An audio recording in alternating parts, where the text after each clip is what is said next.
Hello friends.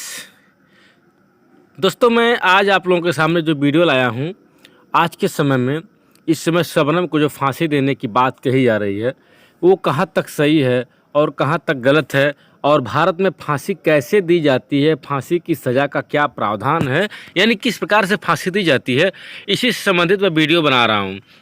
दोस्तों, अगर भारत में कैपिटल पनिशमेंट, डेथ सेंटेंस यानी मृत्युदंड सजाए मौत क्या होती है, दुनिया भर में करीब 1/4 देशों में मौत की सज़ा दी जाती है। भारत उन 1/4 देशों में से एक है। तो फ्रेंड्स, आइए हम वीडियो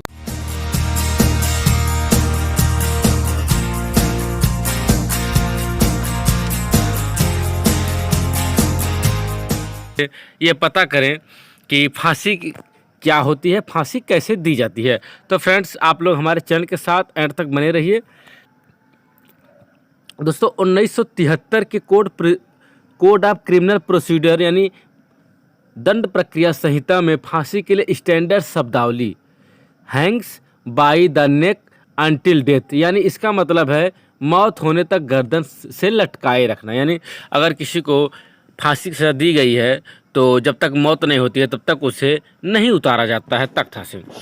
अब दोस्तों, बात करें हम 1983 में सुप्रीम कोर्ट ने यह निर्देश दिया कि सिर्फ rarest of the rare case में फांसी की सज़ा दी जानी चाहिए। यानी रेयरेस्ट ऑफ द रेयर मतलब है जो दुर्लभ से दुर्लभतम मामले हों, जो क्रूर मामले हों, मतलब केवल उन्हीं मामलों में जो बेहद घिनौने हों, अपराध इतने क्रूर हों जिनके लिए कोर्ट को लगे कि फांसी के नीचे भी कोई सज़ा नहीं होती। यानी कोर्ट को लगे कि अब इस व्यक्ति को फांसी के नीचे की कोई सज़ा नहीं है, सिर्फ फांसी देना यानी मौत को ही देना इसके लिए काफ़ी होगा। दोस्तों, उदाहरण के लिए हम बात करें, 2012 में निर्भया गैंग रेप और मर्डर केस में फांसी की सज़ा दी गई, और हैदराबाद में वेटरनरी डॉक्टर के रेप मर्डर के बाद देश भर में गुस्से का माहौल था। सड़क से लेकर सोशल मीडिया तक की फांसी की सज़ा की मांग हो रही थी। लेकिन भारत में फांसी की सज़ा की प्रोसेस कई लेयरों वाली है, कई पेचीदा है। दोस्तों, आज हम इस वीडियो में आपको बताएंगे, एक बार अगर कोर्ट फांसी की सज़ा सुना दे तो उसके बाद फांसी लगने तक क्या क्या होता है। यानी अगर एक बार कोई सेशन कोर्ट फांसी की सज़ा सुना देती है तो उसके बाद कितनी समय लगता है और क्या क्या प्रोसीजिंग होती है फांसी की सज़ा होने तक। तो दोस्तों, सबसे पहले बात आती है बचने के रास्ते। यानी जब किसी को फांसी की सज़ा हो जाती है तो उसे बचने के रास्ते होते हैं। मान लीजिए किसी अपराधी को सेशन कोर्ट यानी सत्र न्यायालय ने फांसी की सज़ा सुना दी है, तो सबसे पहले तो सेशन कोर्ट को अपने फैसले में ये बताना होता है कि एक case rarest of the rare है, क्योंकि सेशन कोर्ट को हाई कोर्ट की मंजूरी चाहिए होती है।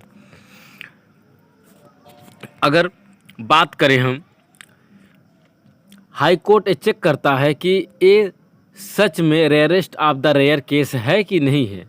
जब कोर्ट राजी हो जाते हैं तब सेशन कोर्ट मौत की सज़ा सुनाता है। यानी ये कितना गंभीर, यानी कितना घिनौना, कितना कोई नरसंहार ऐसा हो जाए, किसी को टुकड़ों टुकड़ों में काट कर मार दिया जाए, यह केस क्या वास्तव में फांसी लायक है, यह हाई कोर्ट तय करती है। उसके बाद सेशन कोर्ट मौत की सज़ा सुनाता है। अब बात आती है, सेशन कोर्ट के फैसले के बाद दोषी के पास हाई कोर्ट में अपील करने का ऑप्शन होता है। यानी जो दोषी होता है सेशन कोर्ट के फैसले के बाद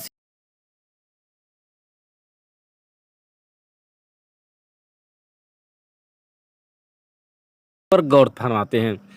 अगर हाई कोर्ट मौत की सज़ा को बनाए रखता है तो उसके बाद सुप्रीम कोर्ट में जाने का ऑप्शन होता है। यानी हाई कोर्ट के बाद, यानी सेशन कोर्ट के बाद हाई कोर्ट के बाद सेशन कोर्ट में जाने का ऑप्शन होता है। अगर सुप्रीम कोर्ट में भी फांसी की सज़ा को बरकरार रखा जाता है तो दोषी के पास एक आखिरी उम्मीद बचती है, मर्सी पिटीशन की। अब दोस्तों, मर्सी पिटीशन क्या होती है, इसकी वीडियो मैं बना चुका हूँ, आप लोग मेरे यूट्यूब चैनल में से देख सकते हैं। लेकिन मैं संक्षेप में बता देना चाहता हूँ, मर्सी पिटीशन मतलब दया याचिका होती है। ये दया याचिका राष्ट्रपति या राज्यपाल के पास भेजी जाती है। इनके पास माफ़ करने का अधिकार होता है, लेकिन राष्ट्रपति अकेले निर्णय नहीं लेते हैं।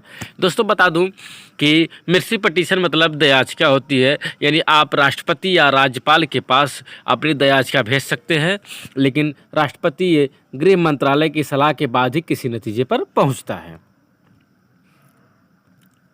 अब बात आती है, राष्ट्रपति के ऊपर कोई लिमिट होती है? नहीं, राष्ट्रपति के पास उसकी कोई टाइम लिमिट नहीं होती है, वो मनचाहा समय ले सकता है, और जब तक राष्ट्रपति इस अर्जी पर फैसला नहीं लेते हैं दोषी को फांसी नहीं दी जा सकती है। कई बार ऐसा भी होता है कि मर्सी पिटीशन कई सालों तक राष्ट्रपति के पास ही लटका रह जाता है। अगर राष्ट्रपति भी मौत की सज़ा माफ़ करने से मना कर दे तो फिर फांसी होना तय, यानी लास्ट ऑप्शन होता है राष्ट्रपति, और राष्ट्रपति अगर फांसी की सज़ा पर मुहर लगा दिया तो लगभग उसे फांसी होना तय हो जाता है। अब फांसी के तख्ता की बात करें, जब फांसी की सज़ा फाइनल हो जाती है तो इंतज़ार होता है डेथ वारंट का। दोस्तों मैं डेथ वारंट की भी वीडियो ऑलरेडी बना चुका हूं, आप लोग मेरे यूट्यूब चैनल पर जाकर देख सकते हैं। दया याचिका रिजेक्ट होने के बाद ये डेथ वारंट कभी भी आ सकता है, यानी 1 हफ्ता भी लग सकता है, 1 महीना भी लग सकता है, साल भी लग सकते हैं, और उस डेथ वारंट में फांसी की तारीख और समय लिखा होता है, यानी जिस दिन फांसी होनी होती है उसकी समय और तारीख दोनों लिखी होती है। मृत्युदंड वाले कैदी के साथ आगे की कार्रवाई जेल मैनुअल के हिसाब से होती है, यानी जो मृत्युदंड की बात होती है वह जेल मैनुअल के हिसाब से होती है। हर राज्य अपना अपना अलग जेल मैनुअल बनाया होता है। इस जेल मैनुअल्स में सारी डिटेल्स लिखी होती है। कुछ कॉमन बातें मैं आपको बताने वाला हूं। तो फ्रेंड्स अब जो मैं आगे बात बताने वाला हूँ बहुत इंपॉर्टेंट है। दोस्तों वीडियो लंबी हो जाएगी, इसलिए अगली वीडियो में मिलेंगे। तब तक के लिए दोस्तों याद दीजिए, अगर वीडियो आपको पसंद आई तो चैनल को जरूर सब्सक्राइब करें और हमारा अगला पार्ट देखने के लिए चैनल के साथ जुड़े रहें।